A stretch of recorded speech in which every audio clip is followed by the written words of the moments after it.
supposons que c'est les deux plateaux de la balance. Vous avez le capital, et puis vous avez le travail. C'est les deux mots classiques. Il s'occupe du bien commun, de l'intérêt général au milieu des intérêts particuliers, puis il s'appelle l'État. Or, pendant longtemps, dans le genre de société où on était, puis pendant longtemps, jusqu'à pas tellement longtemps, l'État, il appartenait au capital, à toute fin pratique, au patron. Il était de la même famille. Et il n'y a pas des siècles que dans le Québec on a connu la police, les matraques, etc., qui automatiquement sortaient uniquement pour aider les patrons. Alors, il y avait toujours des bonnes raisons. L'ordre social était menacé. Mais l'ordre social qui était menacé était l'ordre social du patronat, du capital. Et alors, péniblement, chez nous comme ailleurs, ça c'est l'histoire à peu près partout du syndicalisme, les travailleurs qui, un à un, n'arrivaient à rien sauf à se faire exploiter, pressurer et remplacer. C'est facile de remplacer de la main-d'œuvre quand elle ne se défend pas. Remplacer quand ils étaient plus bons. Péniblement, à travers des chicanes qui ont été héroïques avec l'État puis le capital et l'ensemble de la société qui était contrôlée uniquement de ce côté-ci, et à travers des luttes héroïques qui ont amené du sang, sans compter les matraques, et pendant des années et des années que peu à peu, des lois ont été passées.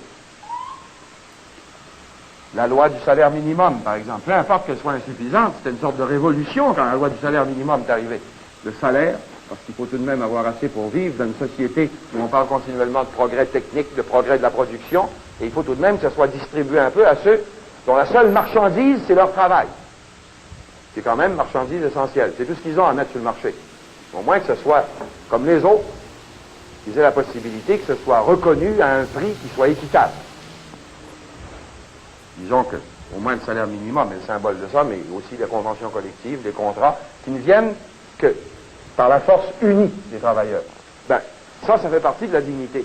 Et c'est des choses, Dieu sait ça, si l'expérience le prouve, qu'on n'obtient pas un par un en allant dire, s'il vous plaît, voulez-vous nous respecter? Ça s'obtient, comme le reste, en allant chercher de force, et collectivement, parce qu'il n'y a pas d'autre façon, par l'union entre les deux plateaux de la balance, et à condition que l'État joue son rôle en améliorant ses lois, parce que forcément, les forts n'ont pas besoin d'être défendus contre les faibles. Oh, peut-être qu'un jour, il y a des gens qui disent les unions vont exagérer, puis ça commence déjà qu'il y en a qui exagèrent. Ben, ça, c'est comme certains qui disent s'il y a trop d'éducation, qui c'est qu'on va trouver pour couper le gazon? Ben, ça, quand on sera rendu là, on se le demandera. Mais ça, c'est pas pour tout de suite. Bon. Évidemment, on n'a pas à se surprendre que du monde soit dans la rue parce que on sait que ce programme d'austérité, il n'aime pas ça de l'appeler comme ça, M. Couillard, mais c'est ça, là, et même plus. Personne n'avait compris là, en votant pour les libéraux, là, ou même en votant contre, qu'ils allaient aller aussi loin. Il faut se rendre compte, à peu près tous les services sont touchés, surtout ceux pour les démunis, les plus poqués. Il y a les centres de la petite enfance, les soins de santé, l'éducation. Alors, ça fait beaucoup de monde, dans les fonctionnaires qui approchent la retraite, les cadres de la santé qui sont qui ne savent pas ce qui arrive pour eux en termes de travail, les futurs médecins, bref, les enseignants.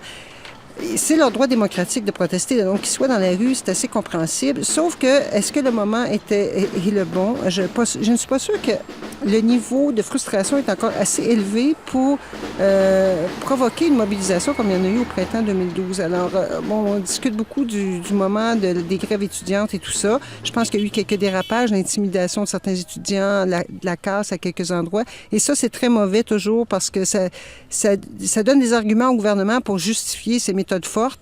Et et on a vu le ministre de l'Éducation, expulsons quelques étudiants un peu chaque jour comme ça pour faire entendre raison aux autres. Moi, je dirais plutôt pour intimider les autres. On est en pleine intimidation ici. Mais les syndicats sont toujours en négociation.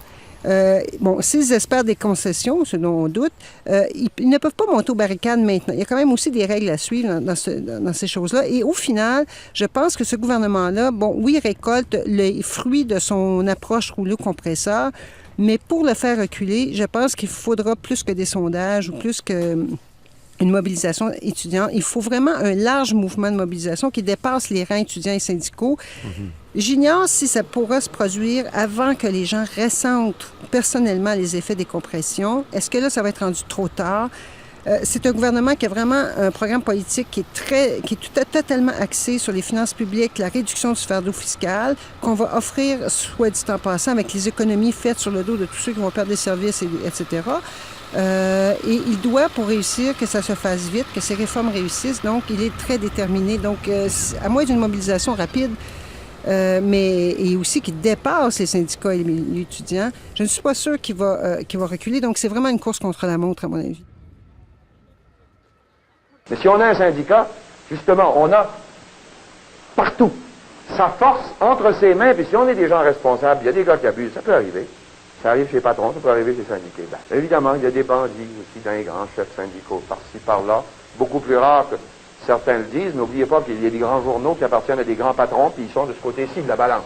Alors, chaque fois qu'il y a un syndiqué qui se fait attraper, ça fait des manchettes grosses comme ça. Quand il y a des patrons, des présidents, des vice-présidents de compagnie qui arrivent, ça arrive, pas souvent non plus, mais ils vont en prison, ben, ça fait pas des aussi grosses manchettes, ordinairement, si on peut.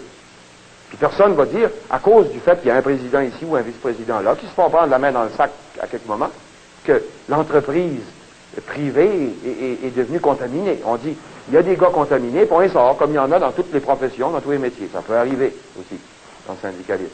C'est pas une raison pour...